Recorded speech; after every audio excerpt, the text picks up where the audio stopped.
Hi, my name is Shane Hall, and today I want to talk about some myofascial lines and how they pertain to movement in the human body.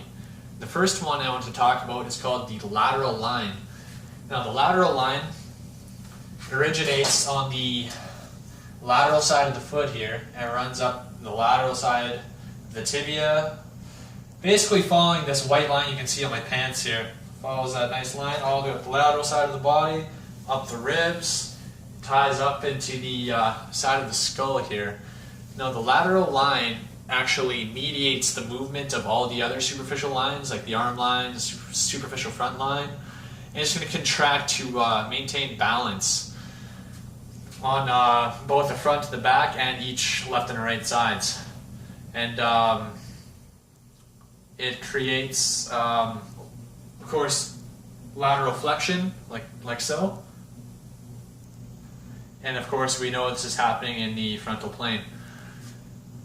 And the next up, I wanted to talk about the spiral line. The spiral line is probably the more complicated of all of them. The spiral line is actually a double helix that wraps around the entire body, and it works to control and maintain posture and functional abilities of the body in all planes of motion.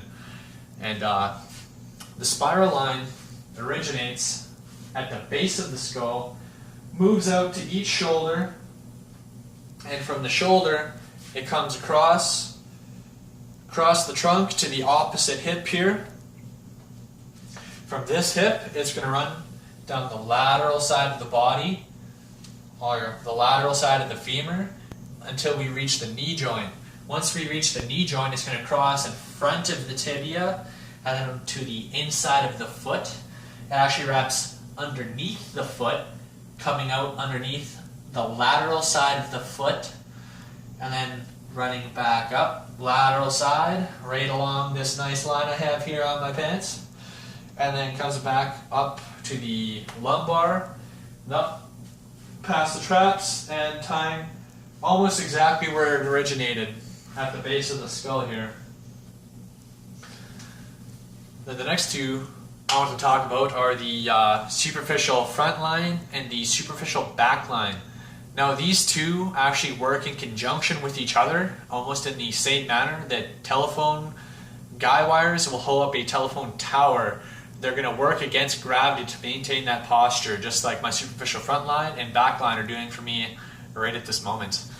And the superficial front and back line are operating entirely in the sagittal plane. But the superficial front line, that originates on the top of the toes here, along the anterior surface of the body, along the tibia, the femur, and it actually ties into the ASIS right here of the of your hips, and then it actually attaches from the pubis up along past the rectus and up into the sternocleidomastoid. Now, that's considered one entire myofascial line, even though there is that disconnection there.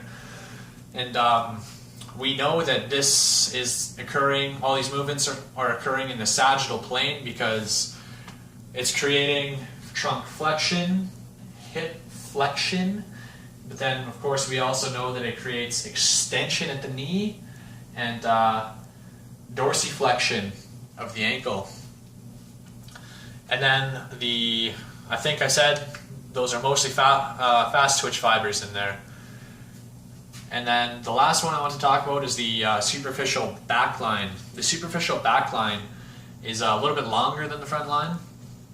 It originates on the bottom of the toes, runs along the bottom of the foot, and it comes out the back and up along the posterior side of the body, past the gastroc, past the hammies, past the glutes, past lumbar I should say, and attaches back up into the base of the skull here.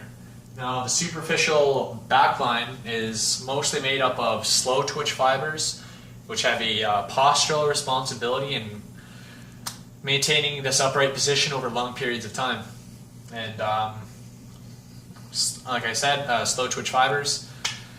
And the last thing I wanted to talk about is The uniqueness of the functional front line and the functional back line, what makes these really unique is that they're really good in regards to the transference of force from the lower body to the upper body.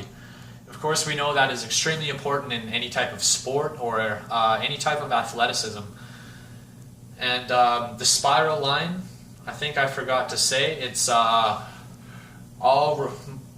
regarding rotational movements in the transverse plane, the lateral line, lateral flexion, frontal plane, and I think I hit everything. I hope you enjoyed my video, and have a nice day.